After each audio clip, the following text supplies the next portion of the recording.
What's up, everyone? So it's Friday, which means that we're going to be doing a Saints vs. Vikings preview and predictions for the wild card game, which I have been dying to preview and predict all week long. This is a huge game, obviously, with win or go home implications. If we lose here, our season is over. So of course it's going to be nice to see if the New Orleans Saints can get this one in the bag and advance in the playoffs. I'm hoping they can. Before I start the video, I would like to give special thanks to two people who are the first two Patreons that we've had, or patrons, sorry, that we've had on my Patreon page.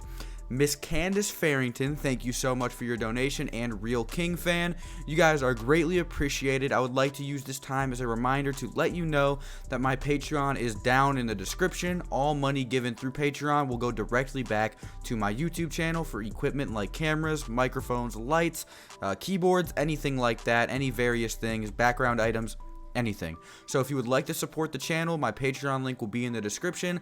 But other than that, let's get into the video. Thank you two so much yet again for your donations. So let's start this video by seeing how these teams currently stack up against each other. The Saints are playing the Minnesota Vikings in the wild card round this year. Record-wise, these teams are in the same relative ballpark, except you could say the Saints are a little bit on a higher level than the Minnesota Vikings. The Saints finished the year 13-3, winning the NFC South, and the Vikings finished the year 10-6, which was second in their division to the Green Bay Packers. The Saints are currently third seed, and the Vikings are sixth. But the funny thing is, other than seeding in the playoffs, none of that matters. The Saints and Vikings are coming into this game with a clean slate, win or go home. On paper, this is how these teams stack up. So I have some notes written down. Excuse me if you see me reading from the screen. It's always nice to be prepared so I can get all of my facts correct. The Minnesota Vikings have been good this year, having a good offense and a good defense over the 17-week span of the regular season. The Vikings finished 8th in points per game scored this year, putting up an average of 25.4 points per game, which is very impressive. Paired with this, the Vikings have allowed the 5th lowest points in the NFL per game, allowing a staggering 18.9 points per game, which is very good. Given the point differential threshold I just gave you, they had a decently balanced season. They were producing on offense and making sure that things got shut down on defense, which is the formula to being a championship caliber team. The New Orleans Saints, on the other hand, have been extremely offensively powerful. The Saints have had the third highest points per game average on the year with 28.6 points per game. That is absolutely insane. Along with this, the Saints have allowed 21.3 points per game, which, while only being a 3-point difference from the Minnesota Vikings 18.9, puts the Saints at 13th in the league, while the Vikings are 5th, which 3 points is a pretty big difference, I guess. But it's not about how these teams have played throughout the entire regular season. Week 1 through 10 are a distant memory and don't really matter. I'd say week 1 through 12 do not matter. So for this segment, I will be analyzing how each team has played over the last 4 games, since that will give us the greater scheme of things as far as how these teams are looking and what their momentum is like going into the playoffs, and give you a performance rating for each. Over the last 4 games, the Saints offense has shined greatly. They have scored a whopping 114 points. Along with this, the Saints defense has been playing great as well, even though they've been injured, losing 2 starting safeties in Von Bell and Marcus Williams. They have only allowed 45 points period over that 4-game span, which is absolutely insane. 28 of them coming against the Tennessee Titans. That means the Saints have scored 69 more points than their opponents in this span. The Saints not only have scored the most points out of all NFL teams in this 4-game span, they also have the largest margin of victory over that span as well. The Vikings have been impressive offensively as well over these last 4 games. For this scenario, I have pushed the 4-game span back 1 game simply because the Vikings rested key starters in week 17.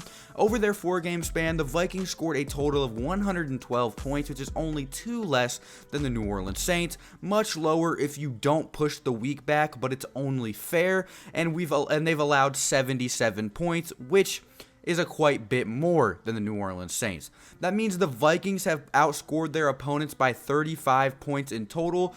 Unarguably, though, the Saints' 4-0 record over the last 4 games is more impressive than the Minnesota Vikings' 2-2 span over that 4-game stretch. Beating the 3-12-1 Lions and the 5-11 Chargers, but losing to the Seahawks and Packers does not tell me much about your championship hopes. They cannot beat good teams, and here is a measure to prove that. The next thing I would like to talk about is Kirk Cousins. He's been a historically terrible primetime / big stage quarterback against good teams, period, honestly. He's 0-9 on Monday Night Football, which is a big thing to look at. Of course, we are not playing on Monday night, but it is a bigger stage than any regular season Monday Night Football game, and he is 0-9 in those games. He has an 0-15 record against teams that finished the season with a .700 plus record. That is insane. An 0-15 record over teams that have finished .700 plus as far as their record goes.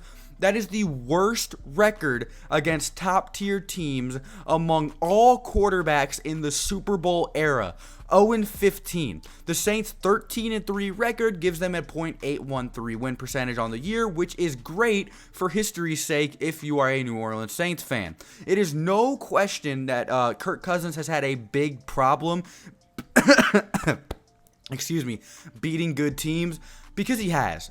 He's been absolutely terrible at dethroning teams that have a better record than his, and that's definitely something to look at coming into the playoffs, especially when he's a 6th seed.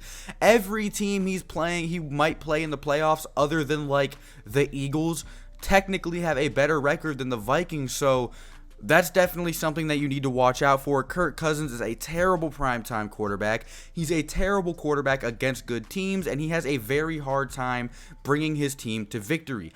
Kirk Cousins only started in one playoff game before, on the Washington Redskins in 2015, and he lost that game as well. So, like I said, he is a horrible primetime quarterback.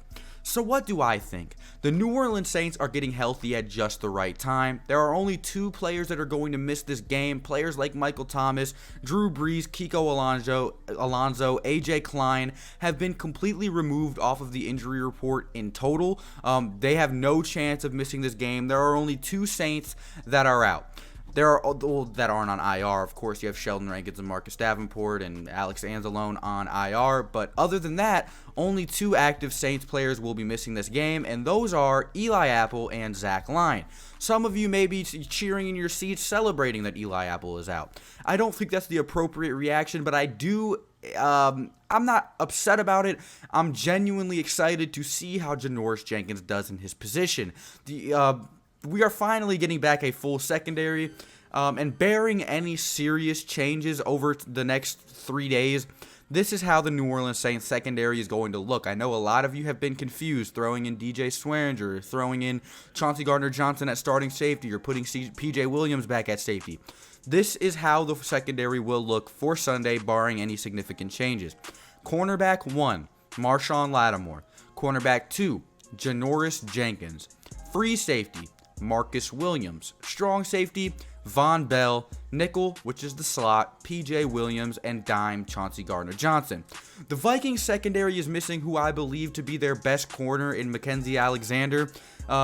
He's not going to be playing Sunday. Another corner for them, Mike Hughes, is out as well, which prompted Minnesota to bring back former Viking and former Saint Marcus Sherrills. So when I look at it, I see this. I see a team with an offense that is scoring 28 points per game and a defense that is allowing 21 over that entire span of the season. But that defense has been battling injuries all year, missing 2 starting safeties for a number of games, missing 2 starting linebackers for a number of games, missing 2 starting defensive linemen on IR.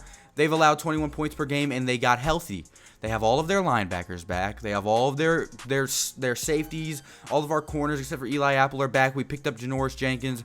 So I see that team against a team that struggles in big moments, can't play good games in prime time, loses to good teams consistently. That's also missing their best corner and another corner, which made them go sign a free agent corner that will probably get playing time on Sunday. I think we are simply the better team. More battle-tested, more healthy, everything is in the Saints' favor. We can stop the pass with our safeties back and Janoris playing well, and Drew Brees is going to take advantage of a banged-up defensive backlist secondary in the Minnesota Vikings, which isn't really defensive backlist. That was just a joke because they have so many hurt players.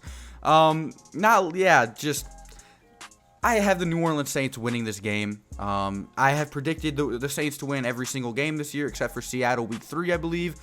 But there's just, if things go the way they're supposed to go, if the Saints play like a 13-3 team and do what they've been doing all year, putting emphasis on the pass game, running the ball as well, stopping the pass, not allowing big plays to happen, cleaning up on defense, there should be no problem with the Minnesota Vikings. We shouldn't have a problem with this. We should easily brush them off. So I see the Saints making a statement and winning this game 31-17. Don't think Captain Kirk and his offense will be able to keep up, even with the return of Dalvin Cook. Just simply, history repeats itself always, and hopefully the Minneapolis Miracle isn't the history that repeats itself. I'm talking about Captain Kirk being butt cheeks against primetime games, because remember, Case Keenum beat us, not Kirk Cousins. Thank you guys so much for watching. Let me know what you think about this game down in the description below. Subscribe, like, comment if you're new. Do all that fancy stuff. Consider checking out the Patreon, and whatever you want to do, go ahead and do it. Thank you guys so much for watching. I appreciate all the support lately. It has been absolutely insane. And I'll see you boys in the next one. Oh, and girls. Adios.